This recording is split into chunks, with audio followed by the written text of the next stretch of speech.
আসসালামু আলাইকুম বন্ধুরা, রুহানি চিকিৎসালয়ে আপনাদের সবাইকে স্বাগত, আন্তরিক ভালোবাসা ও শুভেচ্ছা। আশা করি সকলেই ভালো আছেন। আল্লাহর বিশেষ রহমতে আমিও ভালো আছি। তো আজকে আপনাদের মাঝে খুবই গুরুত্বপূর্ণ একটা ভিডিও নিয়ে আসছি। আশা করি ভিডিও টাইটেল, থাম্বনেল এইসব কিছু দেখেই আপনারা বুঝে গেছেন যে আসলে ভিডিওটা কী বিষয়ের উপর। তো আজকের ভিডিওর টপিকটা হচ্ছে পরীক্ষায় পাস করার তদবির এবং আমল। বিষয়টা ঠিক কীরকম আপনাদের মাঝে বলে দিই। পরীক্ষা বলতে আমরা কি বুঝি? সাধারণত স্কুল লাইনের পরীক্ষা বা স্কুলে গেলাম, পড়াশোনা করলাম, পাস করি, এরকম পরীক্ষায় পাস, বিষয়টা এমনটা না। এর থেকে আরও কিছু গভীর। যেমন আপনি চাকরিজীবী যদি হতে চান বা আপনি ইন্টারভিউতে যেতে চান, তাহলে আপনি ইন্টারভিউ যাওয়ার আগে এই কাজটা করবেন। নিয়ম আছে, আমি নিয়মগুলো সব বলবো, কেতাবের নিয়মটাও দেখাবো এবং আমার ব্যক্তিগত যে নিয়মটা সেটাও আপনাদের মাঝে বলবো। কথা বুঝতে পারলেন? এখন টোটাল নিয়মগুলো যদি মেনে চলতে পারেন, আমি আশা রাখবো আপনি সফলতা হবেন নিশ্চিত, এতে কোনো সন্দেহ নাই। আমার যে কাজগুলো আমি দিয়ে থাকি বা বলে থাকি, আপনারা সফলতা নিশ্চিত পাবেন। তবে অনেকের গুরুবিদ্যা থাকে না, গুরু বাক্য থাকে না, গুরু শিক্ষা থাকে না, তখন তারা ফেল করে বা সফলতা পায় না, তখন সে বিষয়টা আলাদা। কথা বুঝতে পারলেন? একটা ব্যক্তি আপনার জন্য খাটাখাটনি করবে, অবশ্যই তার পারিশ্রমিক অন্তত আছে, এই বিষয়টা মাথায় রাখবেন। তো চিনলে জড়ি, না চিনলে বনের খড়ি, ঠিক আছে? মানলে গুরু, না মানলে কিছুই না। তো এই সব বিষয়গুলো বুঝতে হবে। তো আপনি যে কোনো পরীক্ষায় পাস করতে পারবেন, এর জন্য আপনার এই তদবিরটা কাজ করবে। এই যে দেখেন, এখানে কিছু নিয়ম লেখা আছে। পরীক্ষা হলে যাওয়ার আগে নিচের তাবিজটি জাফরান কালি দিয়ে কাগজে লিখে টুপির ভিতরে সেলাই করে সে টুপি মাথায় দিয়ে পরীক্ষার হলে যেতে হবে। ইনশাআল্লাহ পরীক্ষা খুব ভালো হবে, তবে সুনামের সাথে পাস করতে পারবে। আচ্ছা, এবং সুনামের সাথে পাস করতে পারবে। বিষয়টা খুব ছোট্ট আকারে খুব সুন্দরভাবে বুঝিয়ে দিয়েছে, কিন্তু আপনারা 90% লোক এই কাজটা করতে পারবেন না যদি এই নিয়মটাই আমি এখন পর্যন্ত বলে দেই। কিন্তু নিয়মটা যদি একটু গভীরে আলোচনা করে বলি, তাহলে অবশ্যই আপনারা ক্লিয়ারভাবে কাজ করতে পারবেন, এতে বিন্দু পরিমাণ সন্দেহ নাই। তো চলুন, কথা বেশি বাড়াবো না, মূল অংশে একদম প্রবেশ করি। ভিডিওটা অল্পতেই শেষ করব। তার আগে একটা কথা বলে দেই, আপনি যদি রুহানি চিকিৎসালয় চ্যানেলে নতুন হয়ে থাকেন, অবশ্যই সাবস্ক্রাইব করবেন। আমি প্রতিদিন চেষ্টা করি ভিডিও নিয়ে আসার, নিত্য প্রয়োজনীয় আপনাদের ভিডিও, মানে নিত্য প্রয়োজনীয় বিদ্যা, এবং যারা এই লাইনে, মানে তন্ত্র লাইনে বিশেষ করে যুক্ত, তাদের জন্য মহাশক্তিশালী বিদ্যা ইতিমধ্যে আমি নিয়ে আসছি। আমি চাইলে আরও নিয়ে আসতে পারি, কিন্তু অনেকেই দেখছি যে যখন আমি খুবই পাওয়ারফুল একটা ভিডিও নিয়ে আসছি বা ক্ষমতাধারী, তখন ওই ভিডিওতে কিন্তু মানুষ ভিউ আসে না। কথা বুঝতে পারলেন? কারণ মানুষ চায় কিছু অলৌকিক কিছু কার্যকলাপ যেগুলো নিত্যদিনের প্রয়োজন, কারণ তন্ত্রের ভাষা সবাই বুঝে না। এমন এমন বাক্য আছে যেগুলো মানুষ বুঝে না। মানুষ 2-3টা জানে, বশীকরণ, বিচ্ছেদ, এই 2-1টা বাক্য জানে, কিন্তু এর ভিতরের বাক্যগুলো কিন্তু জানে না। তো ওই বিষয়ে যখন আমি ভিডিও টপিক নিয়ে আসি, তখন কিন্তু অনেক মানুষ ওটাকে হেউ মনে করে, ওটাকে মানে দূর থেকে অ্যাভয়েড করে চলে যায়। কথা বুঝতে পারলেন?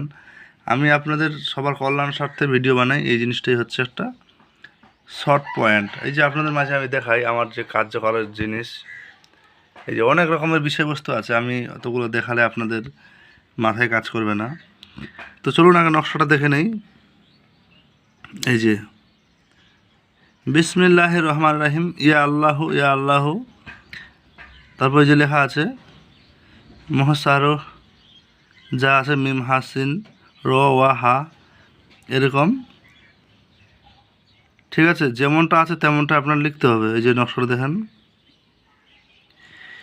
লেখার নিয়ম একই, জাফরান কালি দিয়ে ভোজপত্রের উপর লিখবেন। এখানে কাগজ কথার অর্থ আপনাকে বলেনি যে আপনি এই সাধারণ সাদা কাগজে লিখতে বলিনি, আপনাকে বলা হয়েছে কাগজ। কাগজ আমরা গাছের পাতাকেও কাগজ হিসেবে ধরতে পারি, পশুর ছালকেও কাগজ হিসেবে ধরতে পারি। কাগজ কথার অর্থ হচ্ছে যে লেখার কোনো, মানে যার উপর লেখা হয় সেই বস্তুকেই কাগজ হিসাবে বোঝানো হয়। বুঝতে পারলেন?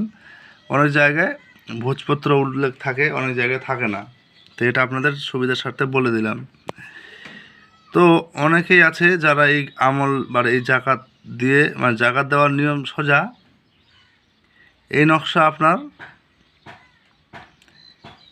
7 দিন 21টা করে লিখে আপনার পানিতে ফেলতে হবে। জাকাত দেওয়ার নিয়ম এটাই। দ্বিতীয়তম সিস্টেম হচ্ছে কি, এটা কাজ করতে হবে। কাজ করতে গেলে কি করতে হবে,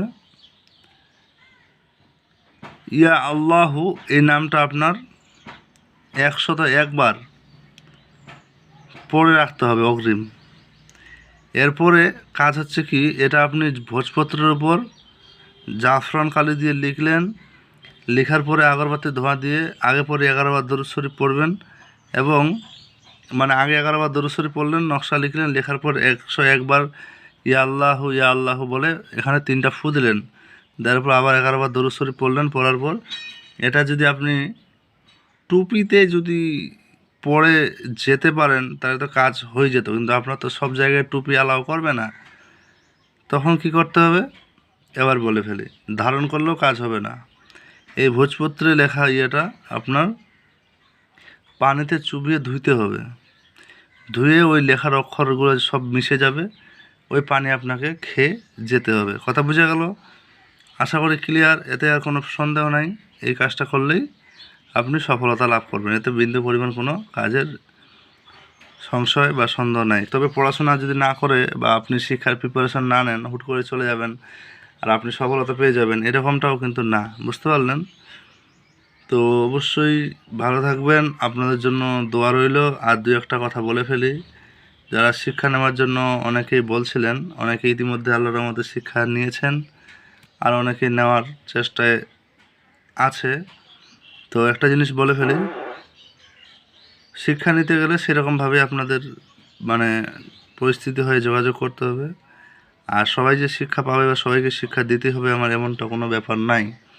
অনেকে আমার তৈরি কিতাবগুলো পিডিএফ আকারে নিচ্ছে, যেহেতু দূরবর্তী মানুষ, অনেকে ভরসা পাচ্ছে না যে বই সরাসরি যাবে কি না। তো ভারতের বুকে বই অ্যাভেলেবেল পাবে, আর ভারত ছাড়া যারা অন্য দেশে আছে তাদের জন্য কিন্তু পিডিএফ ফরম্যাটটা দেওয়া হবে। তবে ওখানে যে শর্ত আছে, শর্তর এলোমেলো যদি করে তাহলে সে নিজে ক্ষতিগ্রস্ত হবে। এই শর্ত মানাটা বাধ্যতামূলক। তো আশা করি বুঝতে পারছেন। তো আর বেশি কথা বলবো না। ভালো থাকবেন সবাই, সবার জন্য দোয়া কামনা করি। সবাই আমার জন্য দোয়া কামনা করবেন। দেখা হচ্ছে আগামী ভিডিওতে। আল্লাহ হাফেজ।